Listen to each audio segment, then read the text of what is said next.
Hello everyone, welcome to study tube. आज इस video में हम लोग अलैंगिक और मानव प्रजनन यानी कि एसेक्सुअल एंड ह्यूमन रिप्रोडक्शन का पार्ट 4 देखने वाले हैं। पार्ट 1 से लेकर के 3 तक हम लोगों ने कुछ एमसीक्यूज देखा था। आज हम लोग उससे आगे बढ़ेंगे। इस पूरे चैप्टर को हम लोग खत्म करेंगे 150 एमसीक्यूज के साथ 5 पार्ट्स में, और ये पार्ट 4 है। तो बाकी के पार्ट्स देखने के लिए या फिर इस एनसीईआरटी सीरीज के जितने भी चैप्टर्स मैंने अपलोड कर दिए हैं, अगर आप उन सभी को देखना चाहते हैं तो हमारे चैनल के प्लेलिस्ट को आप चेक करो। 3 पार्ट्स मिला करके हम लोगों ने 107 तक ऑलरेडी कवर कर लिया हुआ है। आज हम लोग 108 से आगे बढ़ेंगे। तो आज की इस वीडियो का पहला सवाल है हमारा क्वेश्चन नंबर 108। सवाल है कि इनमें से कौन है जो मादा जनन तंत्र में सम्मिलित नहीं है। इनमें से कौन है जो फीमेल रिप्रोडक्टिव सिस्टम का पार्ट नहीं है। फीमेल के रिप्रोडक्टिव सिस्टम में 2 ओवरीज होते हैं, 2 फैलोपियन ट्यूब्स होते हैं जिसे हम लोग ओविडक्ट भी बोलते हैं। तो यहाँ देखो पेयर्ड लिखा है, पेयर यानी कि संख्या में 2। तो 2 फैलोपियन ट्यूब्स होते हैं, एक यूट्रस होता है जिसे हम लोग वूम भी बोलते हैं। तो सी भी सही है। वास डिफरेंस शुक्रवाहक आपने पढ़ा था पार्ट 3 में कि ये मेल रिप्रोडक्टिव सिस्टम का पार्ट है। फीमेल रिप्रोडक्टिव सिस्टम में जो प्राइमरी सेक्स ऑर्गन्स हैं वो होते हैं दोनों के दोनों ओवरीज यानी कि अंडाशय, और जो सेकेंडरी सेक्स ऑर्गन्स हैं उनमें देखो कौन से आते हैं।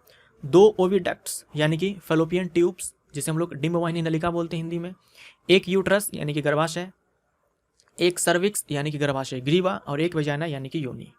तो ये सारे हो गए सेकेंडरी सेक्स ऑर्गन्स, और ये हो गए प्राइमरी सेक्स ऑर्गन्स। 2 ओवरीज 2 अंडाशय प्राथमिक जनन अंग होते हैं।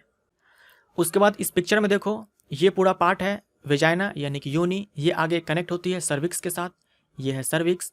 उसके बाद ये आगे कनेक्ट होती है यूट्रस के साथ, तो ये पूरा यूट्रस है, और ये यूट्रस दोनों फैलोपियन ट्यूब से कनेक्ट होती है। आप यहाँ देखो, यहाँ से लेकर के यहाँ तक ये पूरा है फैलोपियन ट्यूब, और ये दोनों के दोनों ओवरीज है। ये फैलोपियन ट्यूब और ये फैलोपियन ट्यूब यानी कि डिंबवाहिनी नलिका। अब देखो जो प्राथमिक जनन अंग है मादा प्रजनन तंत्र में, उनका 2 मेन काम है। एक तो है एग का प्रोडक्शन यानी कि ओवम का प्रोडक्शन, अंडाणु का निर्माण उत्पादन जिसे हम लोग अंड जनन बोलते हैं यानी कि oogenesis बोलते हैं। दूसरा ये हार्मोन्स ही बनाते हैं, क्योंकि जो ओवरीज है वो एंडोक्राइन ग्लैंड है, अंतःस्रावी ग्रंथि भी है। ये हम लोगों ने अंतःस्रावी तंत्र में देखा था। और साथ में जो वृषण है मेल के अंदर वो भी एंडोक्राइन ग्लैंड है, क्योंकि वो भी टेस्टोस्टेरोन हार्मोन बनाने का काम करता है। तो यहाँ पर ओवरीज देखो कौन कौन से हार्मोन्स बनाते हैं, एस्ट्रोजन, प्रोजेस्टेरॉन और रिलैक्सिन। जिसमें रिलैक्सिन के बारे में ये आपको ध्यान में रखना है कि ये केवल प्रेगनेंसी के दौरान ही बनता है। एस्ट्रोजन बनाता है ओवरीज के अंदर जो फॉलिक्यूलर सेल्स होते हैं, पुटुक कोशिकाएं होती है वो। और प्रोजेस्टेरॉन हार्मोन कौन बनाता है, ओवरीज के अंदर जो कॉर्पस ल्यूटियम होता है वो, यानी कि पित्तपिंड। तो ये भी आपको ध्यान में रखना है कि ओवरीज के अंदर कौन क्या बना रहा है। रिलैक्सिन के बारे में एनसीईआरटी में बस इतना ही दे रखा है कि इसके बारे में अच्छे से ध्यान रखें कि ये प्रेगनेंसी के दौरान ही बनता है। अब यहाँ पर ये देखो कि ये फॉलिक्यूलर सेल्स क्या होते हैं। ओवरी के अंदर जो एग्स होते हैं, तो हर एक एग, हर एक अंडाणु को चारों तरफ से बहुत सारे सेल्स होते हैं जो घेर करके रखे हुए होते हैं, यानी बहुत सारी कोशिकाएं होती है जो अंडाणु को चारों तरफ से घेर करके रखी हुई होती है। इन्हीं सेल्स को बोलते हैं फॉलिक्यूलर सेल्स। इन्हीं सेल्स को हम लोग बोलते हैं पुटक कोशिकाएं। जैसे आप इस पिक्चर में देखो, जो आपको बीच में दिख रहा है ना, ये है एग, और इसके चारों तरफ देखो बहुत सारे सेल्स हैं। तो इन सेल्स को बोलते हैं फॉलिक्यूलर सेल्स, और इस पूरी संरचना को हम लोग बोलते हैं फॉलिकल। अब यहाँ देखिए कुछ बातों को हम लोग समझते हैं। जब एक लड़की जन्म लेती है, जब एक बच्ची जन्म लेती है, तब उसके दोनों ओवरीज के अंदर करोड़ों के संख्या में फॉलिकल्स होते हैं, करोड़ों के संख्या में। यानी जो फीमेल के बॉडी में फॉलिकल्स हैं वो जन्म से पहले ही बनते हैं, जन्म के बाद नए फॉलिकल्स नहीं बनते हैं। ये आपको ध्यान में रखना है। जितने भी फॉलिकल्स होते हैं, जितने भी पुटक होते हैं, सब जन्म से पहले ही बन जाते हैं, जन्म के बाद नए फॉलिकल्स नहीं बनते हैं। और हर एक फॉलिकल के अंदर एक एग है। तो जन्म लेने के साथ करोड़ों की संख्या में है। अब जैसे जैसे ये प्यूबर्टी पे पहुंचेगी, जैसे जैसे ये 13-14 साल की होती है लड़की, करोड़ों की संख्या में जो फॉलिकल्स होते हैं उनमें से बहुत सारे मर जाते हैं। तो फॉलिकल मर गए यानी बहुत सारे एग्स भी, अंडाणु भी मर गए। अब दोनों अंडाशय को मिला करके, दोनों ओवरीज को मिला करके 1.5 लाख 2 लाख की संख्या में फॉलिकल्स होते हैं, और इन फॉलिकल्स को हम लोग प्राइमरी फॉलिकल बोलते हैं। अब ये जो प्राइमरी फॉलिकल है, अब क्या होगा, प्यूबर्टी के बाद हर महीने इस प्राइमरी फॉलिकल्स में से एक फॉलिकल परिपक्व होगा, मैच्योर होगा। तो मान लो कोई लड़की है, वो प्यूबर्टी पर पहुंच चुकी है। अब जो 1 लाख 2 लाख की संख्या में प्राथमिक पुटक है, प्राइमरी फॉलिकल्स हैं, उनमें से एक फॉलिकल क्या होगा, मैच्योर होना स्टार्ट होगा, तो वो प्राइमरी फॉलिकल से सेकेंडरी फॉलिकल बनेगा, यानी कि ये पहले परिपक्व नहीं था, अब ये कुछ ज़्यादा परिपक्व हो गया, उसके बाद ये और ज़्यादा परिपक्व होगा, और अंत में ये ग्राफियन फॉलिकल कहलाता है। ग्राफियन पुटक यानी कि ग्राफियन फॉलिकल, ये कहने का मतलब ये हुआ कि अब ये जो फॉलिकल है, पुटक है, ये पूरा परिपक्व हो चुका है, और फॉलिकल के अंदर क्या है, एग है। जब ये ग्राफियन फॉलिकल में कन्वर्ट हो जाएगा तब पिट्यूटरी का LH हार्मोन आएगा। पिट्यूटरी एक हार्मोन भेजेगा इस ग्राफियन फॉलिकल को, और ये हार्मोन इसको तोड़ देगा, यानी कि जो फॉलिकल है उसको रप्चर कर देगा। रप्चर करने के बाद देखो ओवरी से, अंडाशय से अंडाणु निकल जाएगा बाहर, और ये एग चला जाएगा फेलोपियन ट्यूब के अंदर, डिंबवाहिनी नलिका के अंदर। अब जो ग्राफियन फॉलिकल का ये टूटा हुआ भाग है, यही देखो आगे कन्वर्ट हो जाता है एक नए रूप में और कहलाता है कॉर्पस ल्यूटियम। ये कॉर्पस ल्यूटियम प्रोजेस्टेरोन हार्मोन बनाएगा। ठीक है, आपने देखा था ना कि कॉर्पस ल्यूटियम प्रोजेस्टेरोन हार्मोन बनाता है। तो ओवरीज के अंदर जो कॉर्पस ल्यूटियम होता है ये प्रोजेस्टेरोन हार्मोन बनाता है। फॉलिकल के पास जो बहुत सारे फॉलिक्यूलर सेल्स होते हैं, पुटक के पास जो बहुत सारी पुटक कोशिकाएं होती हैं, वो बनाती है एस्ट्रोजन। और ये जो प्रोजेस्टेरोन हार्मोन बना, ये जाएगा गर्भाशय में, गर्भाशय की दीवारों पर जाकर के असर करेगा, उसको तैयार करेगा, ताकि अगर जो एग है वो फर्टिलाइज हो गया तो जो फर्टिलाइज एग आएगा वो गर्भाशय की दीवारों से ही चिपकेगा, और उसको प्रॉपर तरीके से खाना पीना मिले, ऑक्सीजन मिले, हर कुछ मिले। इसके लिए पूरा वातावरण को तैयार करेगा प्रोजेस्टेरोन हार्मोन। और यहाँ देखो जो एग रिलीज हुआ, जो अंडाणु यहाँ से ओवरी से बाहर आया, इस प्रक्रिया को अंडोत्सर्जन बोलते हैं, यानी कि ओव्यूलेशन बोलते हैं। एक फीमेल के अंदर जो प्राइमरी सेक्स ऑर्गन है वो क्या होता है, तो ओवरी होता है, अंडाशय होता है। अगला है, इनमें से कौन ओवरी का एक मेन फंक्शन नहीं है, मुख्य कार्य नहीं है अंडाशय का, तो अंडाणु का उत्पादन तो है, एग प्रोडक्शन है, साथ में हार्मोन्स भी बनाने का काम करते हैं दोनों ओवरीज मिल करके, एस्ट्रोजन, प्रोजेस्टेरोन और रिलैक्सिन, जिसमें कि रिलैक्सिन है केवल प्रेगनेंसी के दौरान। मिल्क प्रोडक्शन ये अंडाशय का काम नहीं है, तो सी हमारा राइट आंसर। अगला है, एग प्रोडक्शन को क्या कहते हैं, अंडाणुओं का उत्पादन क्या कहलाता है, अंडजनन कहलाता है, इंग्लिश में oogenesis कहलाता है, तो बी हमारा राइट आंसर। एक चीज और आप ध्यान में रखो, यहाँ oogenesis लिखा हुआ है, तो एक मेल के अंदर जो स्पर्म का बनना है वो प्यूबर्टी के बाद स्टार्ट होता है। एक पुरुष के अंदर शुक्राणुओं का उत्पादन यौवन आरंभ के बाद स्टार्ट होता है, लेकिन अंडजनन, अंडाणुओं का बनना एक मादा के अंदर जन्म से पहले ही स्टार्ट हो जाता है। जन्म से पहले स्टार्ट होता है, कुछ प्रोसेस होता है, उसके बाद स्टॉप हो जाता है, उसके बाद वहीं से रिज्यूम होगा प्यूबर्टी के बाद। तो ये आप ध्यान में रख सकते हो। इनमें से कौन है जो एक फीमेल सेक्स असेसरी डक्ट्स है, यानी इनमें से कौन है जो एक नली है जो रिप्रोडक्शन में हेल्प करने का काम करती है फीमेल के अंदर, तो फैलोपियन ट्यूब, गर्भाशय, यूट्रस और योनि, इनमें से सभी हमारा राइट आंसर। बोला है जो रिलीज्ड एग है उसे कौन कलेक्ट करता है, जो रिलीज्ड एग है ओवरी से, आपने देखा था कि जो प्राइमरी फॉलिकल्स होते हैं उनमें से एक फॉलिकल मैच्योर होता है, ग्राफियन फॉलिकल में कन्वर्ट होता है, पिट्यूटरी का LH आता है, ग्राफियन फॉलिकल को रप्चर कर देता है, तोड़ देता है, एग रिलीज हो जाता है, जिसे हम लोग ओव्यूलेशन बोलते हैं, अंडोत्सर्जन बोलते हैं। वो जो टूटा फूटा ग्राफियन फॉलिकल था वही एक नए रूप में कन्वर्ट हो जाता है, जिसे हम लोग कॉर्पस ल्यूटियम बोलते हैं। तो वो जो एग रिलीज हुआ, मैंने आपसे कहा था ना कि ये जाएगा फैलोपियन ट्यूब में और इंतजार करेगा कि कोई स्पर्म आएगा और उसको फर्टिलाइज कर देगा, तो फैलोपियन ट्यूब हमारा राइट आंसर। देखो ये ओवरी है, ओवरी से अगर एग रिलीज हुआ तो ये फैलोपियन ट्यूब में जाता है। अगला है, फीमेल बॉडी के अंदर जो फर्टिलाइजेशन है या फिर जिसे हम लोग सिनगेमी कहते हैं, मादा शरीर के अंदर जो निषेचन है या फिर युग्मक संलयन है, ये प्रक्रिया कहाँ पर होती है, ये होती है डिंबवाहिनी नलिका में, फैलोपियन ट्यूब में। अगला है, गर्भाशय केवल एक होता है और इसे डैश भी कहते हैं, यूट्रस एक ही होता है और इसे क्या कहते हैं, इसे हम लोग वुम भी बोलते हैं, बच्चादानी, तो बी इसका राइट आंसर। अगला है, निम्न में से कौन गर्भाशय की दीवारें नहीं है, गर्भाशय की दीवारों में 3 लेयर्स होते हैं, सबसे बाहर वाले को बोलते हैं पेरीमेट्रियम, बीच वाली जो सबसे मोटी होती है उसे बोलते हैं मायोमेट्रियम, और सबसे लास्ट वाली एंडोमेट्रियम। जब फैलोपियन ट्यूब के अंदर एग फर्टिलाइज हो जाता है, यानी जब डिंबवाहिनी नलिका में जो अंडाणु है वो निषेचित हो जाता है, तब ये आकर के एंडोमेट्रियम से चिपकता है। ठीक है, गर्भाशय के अंदर एंडोमेट्रियम से चिपकता है और वही आगे चल करके पूरे 9 महीने तक उसका विकास होता है। तो इनमें से कोई नहीं है जो गर्भाशय की दीवार नहीं है। फीमेल के अंदर जो एक्सटर्नल जेनिटेलिया है, तो इनमें से कौन है, स्त्री के बाह्य जननेंद्रिय के अंतर्गत आते हैं, यानी स्त्रियों के अंदर जो बाह्य जननांग है इनमें से कौन है?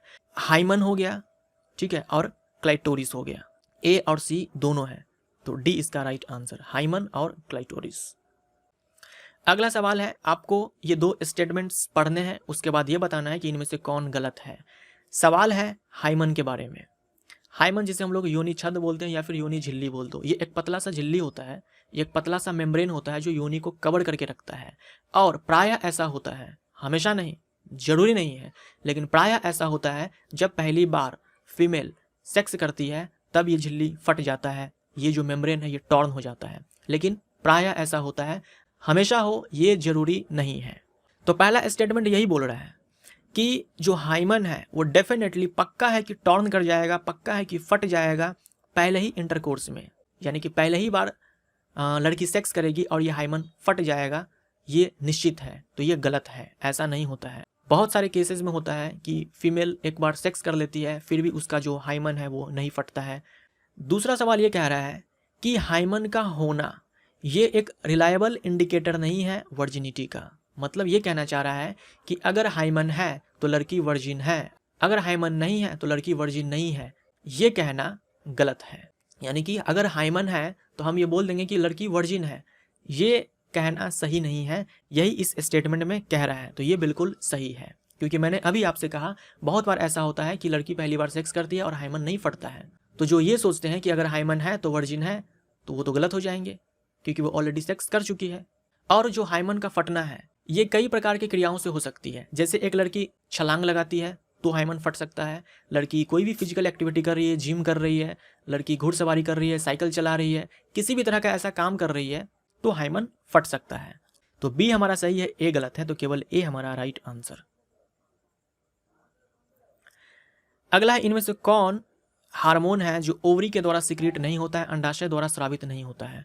एस्ट्रोजन, प्रोजेस्टेरोन और रिलैक्सिन ओवरी के द्वारा ही बनते हैं, लेकिन प्रेगनेंसी के दौरान। डी हमारा राइट आंसर, एंड्रोजन, ये मेल के अंदर सेक्स हार्मोन है। अगला है, स्त्रियों में डैश यौवन आरंभ से शुरू हो जाता है। तो स्त्रियों में जो मेंस्ट्रुएशन है, मेंस्ट्रुअल साइकिल में जो ब्लीडिंग फेज होता है जिसे हम लोग मेंस्ट्रुएशन बोलते हैं, ये स्टार्ट हो जाता है, तो ये सही है। तो बी हमारा राइट आंसर। देखो आपके एग्जाम में दो टर्म्स पूछे जाते हैं, एक मिनार्की, दूसरा मेनोपोज। मिनार्की को बोलते हैं रजोदर्शन और मेनोपोज को बोलते हैं रजो निवृत्ति। जब एक लड़की प्यूबर्टी पर पहुंचती है और पहली बार ब्लीडिंग होता है, उस कंडीशन को बोलते हैं मिनार्की। वहीं जब एक फीमेल 45-50 वर्ष की हो जाती है तब उनमें जो ये मेंस्ट्रुएशन है ये स्टॉप हो जाता है, रुक जाता है, इसे बोलते हैं मेनोपोज। तो ये दोनों टर्म्स आपको ध्यान में रखने हैं। प्रथम रजोधर्म की शुरुआत यौवन आरंभ पर शुरू होती है, जिसे डैश कहते हैं। यही मैंने आपसे अभी थोड़ी देर पहले कहा, इसे बोलते हैं रजोदर्शन मिनार्की। फीमेल्स के अंदर जो मेंस्ट्रुअल साइकिल चलता है ये लगभग कितने दिनों का होता है? अब देखो ये अलग अलग फीमेल में ये जो डेज है, नंबर ऑफ डेज है, ये वेरी कर सकता है।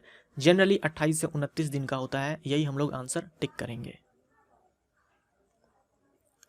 अगला सवाल ये है कि स्त्रियों में मासिक चक्र, जिसे हम लोग ऋतुस्राव चक्र बोलते हैं, 50 वर्ष की आयु में लगभग समाप्त हो जाता है, इस स्थिति को क्या कहते हैं? मिनार्की है जब मेंस्ट्रुएशन पहली बार स्टार्ट होता है, मेनोपॉज जब ये 45-50 वर्ष के बाद स्टॉप हो जाता है, उसे बोलते हैं। तो मेनोपॉज यहाँ पर राइट आंसर, रजो निवृत्ति। अगला सवाल है, मानव मादा के एक अंडाणु में उपस्थित लिंग गुणसूत्र है। मेल के केस में मैंने आपसे कहा था कि एक मेल का जो स्पर्म होता है उसमें या तो होगा 22+X या तो होगा Y+Y, दोनों में से कोई एक ही होगा। ये पैटर्न होता है एक मेल के स्पर्म में, पुरुष के शुक्राणु में, ह्यूमन के केस में। लेकिन फीमेल के केस में हमेशा कोई भी एग हो उसके पास यही पैटर्न रहने वाला है, जिसमें कि X हो गया हमारा सेक्स क्रोमोसोम, जो यहाँ पर आपसे पूछा गया है एग के अंदर। तो यहाँ पर X हमारा राइट आंसर। बाकी फीमेल के अंदर अगर हम एक को छोड़ दें तो जितने भी सेल्स हैं उनमें जो सेक्स क्रोमोसोम होगा वो XX होगा और मेल के अंदर XY होगा। अगला सवाल है, शिशु के लिंग का निर्धारण उसके डैश के द्वारा होता है। एक बच्चा जो जन्म लेता है तो उसका सेक्स कौन डिटरमाइन करता है? माता पिता या माता पिता दोनों मिलकर के? केवल पिता। आप ये जानते हो कि जो एक मेल होता है, ह्यूमन मेल होता है, उसमें सेक्स क्रोमोसोम होता है XY और फीमेल के केस में होता है XX। लेकिन आपको ये भी पता है जो फीमेल का जो एग होता है उसमें केवल X होता है, केवल X, और एक मेल का जो स्पर्म होता है, मेल का जो स्पर्म होता है उसके पास X भी हो सकता है, Y भी हो सकता है। तो जब एक पुरुष मादा के योनि में वीर्य को डालता है तो उसमें करोड़ों की संख्या में 20-30 करोड़ लगभग शुक्राणु होते हैं, स्पर्म्स होते हैं। उनमें आप ये बोल सकते हो कि 50% X क्रोमोसोम वाला होता है और 50% Y क्रोमोसोम वाला होता है। अब ये करोड़ों की संख्या में स्पर्म्स होते तो जरूर हैं, लेकिन एग को फर्टिलाइज केवल एक ही स्पर्म करता है। इन करोड़ों में से केवल एक ही स्पर्म है जो एग को जाकर के फैलोपियन ट्यूब में फर्टिलाइज करता है। तो मान लीजिए फर्टिलाइजेशन में ये जो पिता का जो X क्रोमोसोम वाला स्पर्म है ये माता के एग से जाकर के निषेचन करता है, तो जो जाइगोट बनेगा, युग्मनज बनेगा, ये XX बनेगा। अगर ये क्रोमोसोम है यानी कि वो जो बेबी होगा वो लड़की होगी। अगर मान लो फादर का Y क्रोमोसोम वाला स्पर्म मदर के एग से जाकर के फर्टिलाइज करता है, तब जाइगोट में जो क्रोमोसोम बनेगा वो XY होगा, यानी अब वो लड़का पैदा होने वाला है। तो भले ही फादर का इस पर कंट्रोल नहीं होता है, लेकिन रोल तो फादर का ही होता है, इसीलिए बी हमारा राइट आंसर होगा। आपने मूवीज में या फिर रियल लाइफ में भी आप में से बहुत सारे होंगे जो ऐसे फैमिलीज को देखे होंगे जिनके घर में अगर लड़की जन्म लेती है तो उनके माता को ब्लेम किया जाता है, उनको गाली दिया जाता है, तरह तरह की बातें बोलते हैं। फैमिली वाले जो हस्बैंड होते हैं वो सभी मिल करके उसको दोष देते हैं कि लड़की जन्म ली है, इसमें इसी का दोष है, हम तो लड़का चाहते हैं। जबकि उन मूर्खों को ये नहीं पता है कि जो लड़की पैदा हुई या फिर लड़का पैदा हुआ उनमें पूरा रोल फादर का होता है, पिता का होता है। अगला सवाल है, एम्ब्रियो और मदर के बीच जो स्ट्रक्चरल एंड फंक्शनल यूनिट होता है उसे क्या कहते हैं? भ्रूण और मादा के शरीर के बीच संरचनात्मक और कार्यात्मक इकाई है, ये है प्लेसेंटा।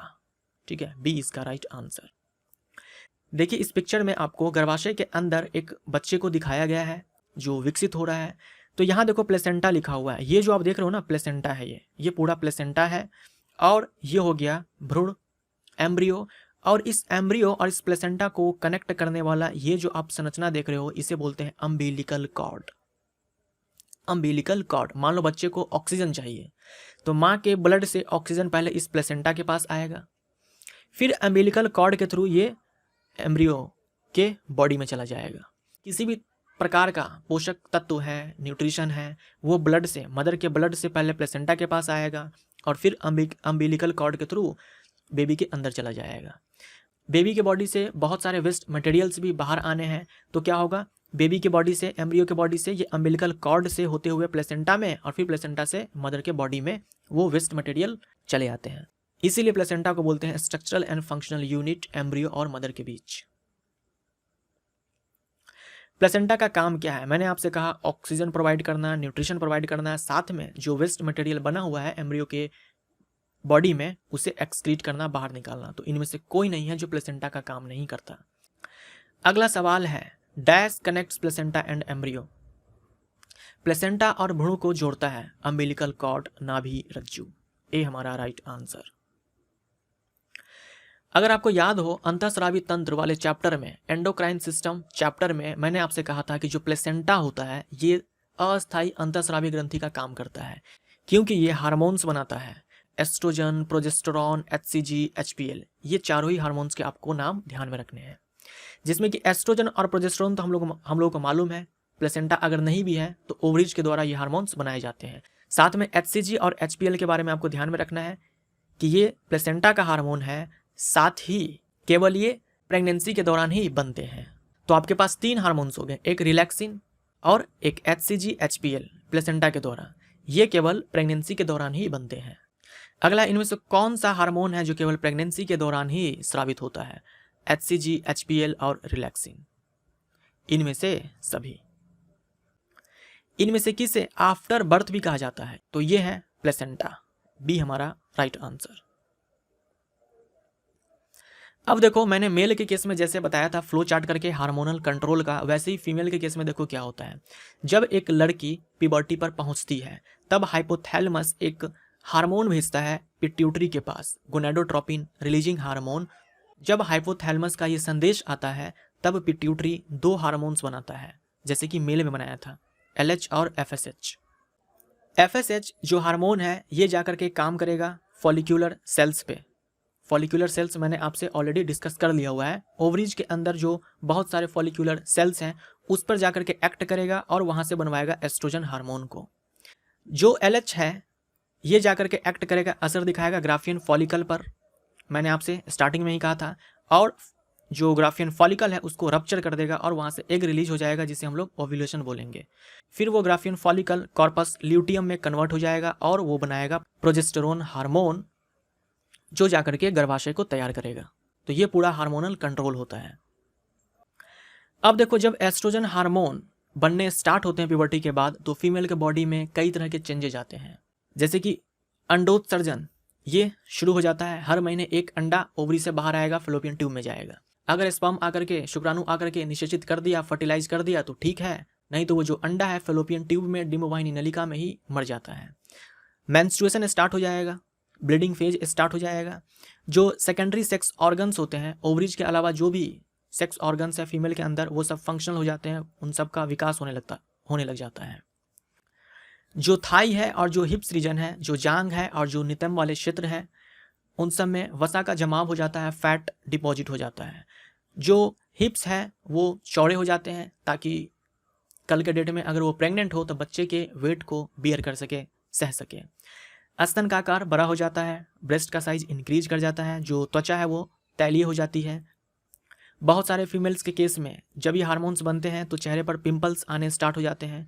जो निपल्स हैं, निपल्स के चारों तरफ जो एरिया होता है जिसे हम लोग एरियोला बोलते हैं, वो डार्क हो जाते हैं। उसके बाद जो कांख है, आर्मपीट है और जो बाह्य जननांग है उन पर बाल आ जाते हैं। तो ये सारे चेंजेस देखने को मिलते हैं प्यूबर्टी के बाद एक फीमेल के अंदर जब ये एस्ट्रोजन हार्मोन फॉलिक्यूलर सेल्स बनाना स्टार्ट करते हैं। इनमें से कौन है एक फीमेल के अंदर जो सेकेंडरी सेक्सुअल कैरेक्टरिस्टिक नहीं है? तो कांख और जननांगी क्षेत्र में बाल का आना, स्तन के आकार में वृद्धि, साथ में रजोधर्म की शुरुआत, ये सारे के सारे द्वितीयक लैंगिक लक्षण हैं एक मादा के शरीर में। तो इनमें से कोई नहीं हमारा राइट आंसर। तो ये हमारा पार्ट 4 यहीं पर खत्म होता है, समाप्त होता है। मिलते हैं अगले पार्ट में। Thank you so much.